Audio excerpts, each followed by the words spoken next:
इस बुलेटिन के प्रायोजक हैं क्लैरिस हॉस्पिटल्स छिंदवाड़ा। डिप्थीरिया से 2 बच्चों की मौत, गांव में फैली सनसनी। सागौन तस्करी करते गिरफ्तार, दूसरा फरार। सिकल सेल के 200 से ज्यादा मरीजों का हुआ उपचार। यात्री प्रतीक्षालय में गांजा बेचने की फिराक में बैठा बुजुर्ग गिरफ्तार। कराटे खिलाड़ियों ने किया सामूहिक योगाभ्यास। जिले के तामिया ब्लॉक के दलेल ढाना गांव में डिप्थीरिया संक्रमण से 2 मासूम बच्चों की मौत हो गई, जबकि 2 अन्य संक्रमित हैं, जिनमें से एक की हालत गंभीर है। एक ही परिवार के 6 बच्चों में से 4 बच्चों को शुक्रवार को तेज बुखार और गले में तकलीफ हुई थी। जांच में डिप्थीरिया की पुष्टि हुई। एक बच्चे को मृत घोषित किया गया और एक की इलाज के दौरान मौत हो गई। स्वास्थ्य विभाग ने 29 बच्चों के सैंपल लेकर जाँच के लिए भोपाल भेजे हैं। सांसद विवेक बंटी साहू ने अस्पताल पहुंचकर हालात की जानकारी ली और गाँव में व्यापक जाँच के निर्देश दिए। डिप्थीरिया इस बीमारी से 4 बच्चे ग्रसित हुए थे, एक ही परिवार के, और 2 बच्चों के इसमें निधन हो गया है। अभी मैं आकर के देखा हूँ 2 बच्चे इससे और पीड़ित उसी परिवार के हैं। उसमें एक बात निकल करके आई जी कि जो एक बिटिया जो इससे ग्रसित है उसको वैक्सीन लगे थे तो उसको इतना ज़्यादा प्रभाव नहीं हुआ, लेकिन जिन बच्चों को वैक्सीन नहीं लगे थे वो बच्चे बहुत उससे प्रभावित हुए और उनके उसमें से 2 की मृत्यु हुई है। सरकार के द्वारा लगातार यही प्रयास होता है कि वैक्सीनेशन हो, वैक्सीन लगाएं, तो इसमें भी हमें प्रयास करना चाहिए माता पिताओं को कि अपने बच्चों को सारे वैक्सीन लगे। डिप्थीरिया एक ऐसी बीमारी है जो एक बैक्टीरिया से होती है और जिसमें गले में एक इन्फेक्शन होता है और एक मेम्ब्रेन बन जाती है, जिसकी वजह से बच्चे को सांस लेने में दिक्कत होती है। ये एक वैक्सीन प्रिवेंटेबल डिसीज़ है, मतलब जो टीकाकरण होता है इससे इस बीमारी से बचाया जा सकता है। तो जो जानकारी सामने आई है कि बच्चों को जो टीकाकरण नहीं लगाया है उसके वजह से ये बच्चे बीमारी से ग्रसित हुए हैं। उनमें से 2 बच्चे की मृत्यु हो चुकी है और 2 बच्चे अभी स्टेबल है और हमने जो ट्रीटमेंट शुरू किया है उसको बहुत अच्छे से रिस्पॉन्ड कर रहे हैं। पूर्व वन मंडल छिंदवाड़ा अंतर्गत उमरा नाला क्षेत्र में बीती रात वन विभाग ने गश्त के दौरान सागौन तस्करी करते हुए एक तस्कर को रंगे हाथ पकड़ा, जबकि उसका साथी मौके से फरार हो गया। जानकारी के अनुसार चौपाइया वाहन से 12 नग सागौन लकड़ी जब्त की गई, जिसकी अनुमानित कीमत 62,319 निकाली गई है। उमरा नाला रोड पर हुई इस कार्रवाई में वन विभाग के वाहन मालिक राम कुमार धारे को गिरफ्तार किया, जबकि एक आरोपी मौके से फरार हो गया। पूछताछ में आरोपी ने सागौन को चांद या बीसापुर ले जाने की बात कही, जिसकी पुष्टि नहीं हो सकी है। पूजा लॉज में रविवार को निःशुल्क स्वास्थ्य शिविर में सिकल सेल के मरीजों का विशेष उपचार किया गया। इसमें 200 से ज्यादा मरीजों की जांच के बाद उन्हें दवाएं दी गई। होम्योपैथी चिकित्सा पद्धति से मरीजों का इलाज किया गया। इस दौरान सांसद बंटी विवेक साहू भी शिविर में पहुंचे। उन्होंने कहा कि सिकल सेल को कम करने में होम्योपैथी चिकित्सकों की महत्वपूर्ण भूमिका है। सांसद ने मरीजों से मुलाकात भी की। होम्योपैथी वेलफेयर एसोसिएशन के अध्यक्ष डॉक्टर सपना साहू ने बताया कि शिविर में 214 सिकल सेल मरीजों का उपचार किया गया। कोंडीपुरा थाना पुलिस ने शनिवार को मुखबिर की सूचना पर बड़ी कार्रवाई करते हुए अवैध रूप से गांजा बेचने की फिराक में बैठे एक आरोपी को रंगे हाथ पकड़ा है। जिरी जमुनिया निवासी 62 वर्षीय गोविंद उसरेटे से पुलिस ने 642 ग्राम गांजा बरामद किया, जिसकी कीमत करीब 5,000 रुपए बताई गई है। आरोपी बाईपास रोड सारना स्थित यात्री प्रतीक्षालय में गांजा बेचने की तैयारी कर रहा था। पुलिस ने NDPS एक्ट की धारा 8/20 के तहत मामला दर्ज कर विवेचना शुरू कर दी है।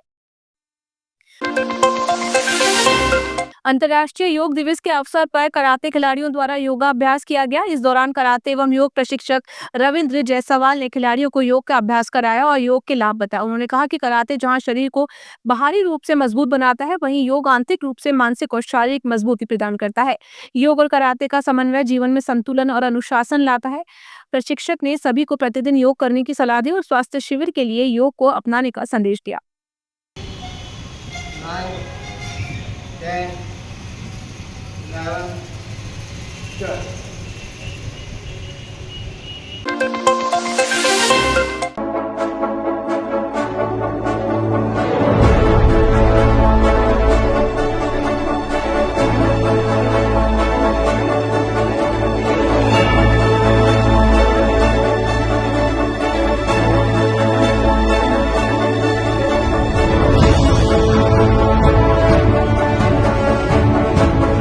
छिंदवाड़ा स्थित हिंदी प्रचारिणी भवन में समिति की वार्षिक सभा का आयोजन किया गया, जिसमें वर्ष भर की गतिविधियों और लेखा जोखा प्रस्तुत किया गया।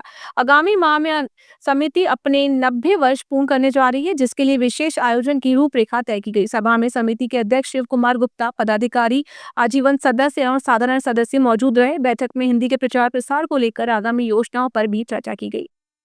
हिंदी प्रचारिणी समिति द्वारा प्रतिवर्ष एक आम सभा का आयोजन किया जाता है, जिसमें आजीवन सदस्य एवं साधारण सदस्य सभी उपस्थित रहते हैं। इसमें समिति की लेखा जोखा साल भर का वो प्रस्तुत किया जाता है। समिति की गतिविधियाँ, समिति की कार्रवाई क्या क्या हुई पिछले गत वर्षों में, वो सब बताई जाती हैं। समिति हमारी लगभग 90 वर्ष की, लगभग क्या सही है 90 वर्ष पूरे करने जा रही है अगले महीने। तो 90 वर्ष से ये निर्विरोध बगैर किसी राजनीतिक हस्तक्षेप के निरंतर अपने नियमों के अनुकूल काम कर रही है। मध्य प्रदेश लघु वेतन कर्मचारी संघ जिला शाखा छिंदवाड़ा की नई कार्यकारिणी का गठन रविवार को किया गया। ये विस्तार नव निर्वाचित अध्यक्ष किशोर सावले के नेतृत्व में किया गया। जिले, तहसील एवं ब्लॉक स्तर से आए समस्त पदाधिकारी एवं कर्मचारियों की उपस्थिति में नई कार्यकारिणी घोषित की गई। इस दौरान संगठन की भावी रणनीतियों पर भी चर्चा हुई। कार्यक्रम में विभिन्न पदों पर नियुक्ति कर संगठन को मजबूत करने का संकल्प लिया गया। माननीय प्रांतीय अध्यक्ष महोदय महेंद्र शर्मा जी द्वारा मुझे अध्यक्ष मनोनीत किया गया और अध्यक्ष मनोनीत होने के पश्चात जिले कार्यकारिणी का गठन किया गया है। जिले में, ब्लॉक में, तहसील में और समस्त मध्याह्न भोजन, रसोईया आदि सभी उपस्थित रहे एवं इनकी जो मांगे होंगी मैं आने वाले समय में जो भी मांगे होंगी इनको शासन के स्तर पे होगी तो शासन के स्तर पे उनको लेटर लिख के मांगों को पूरी करने में करूँगा। पूर्व सांसद नकुल नाथ के जन्म दिवस के अवसर पर वार्ड 29 में विधायक निधि से मिनी मास स्ट्रीट लाइट लगाई गई। अंधेरे और असामाजिक गतिविधियों की शिकायत के बाद पार्षद राहुल मालवीय द्वारा मांग की गई थी, जिसे पूर्व मुख्यमंत्री कमलनाथ ने स्वीकृत किया। लाइट का शुभारंभ भव्य रूप से किया गया। इस मौके पर कांग्रेस के वरिष्ठ नेता, नगर निगम पदाधिकारी और स्थानीय नागरिक बड़ी संख्या में उपस्थित रहे।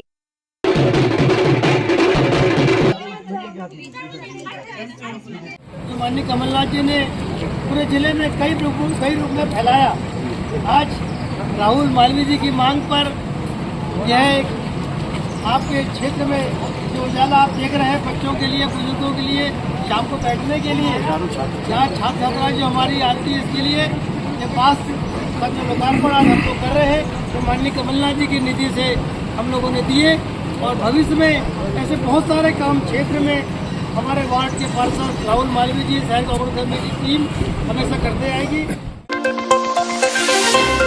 देवशयनी एकादशी के अवसर पर शहर के विवेकानंद कॉलोनी में आयोजित दिंडी यात्रा संतों के सानिध्य में निकाली जाएगी। आनंद बख्शी ने बताया कि आगामी 6 जुलाई को होने वाली दिंडी यात्रा में बीजासी शनिधाम, इंदौर के अधिष्ठाता महामंडलेश्वर डॉक्टर दादू महाराज, श्री गणेश मंदिर बिचुआ के अधिष्ठाता महामंडलेश्वर डॉक्टर वैभव अलोनी तथा प्रसिद्ध कीर्तनकार श्री चिंतामण गुरवे के भी उपस्थित रहेंगे। दोपहर को शिव गजानन मंदिर में मुख्य कार्यक्रम एवं संत प्रवचन होंगे।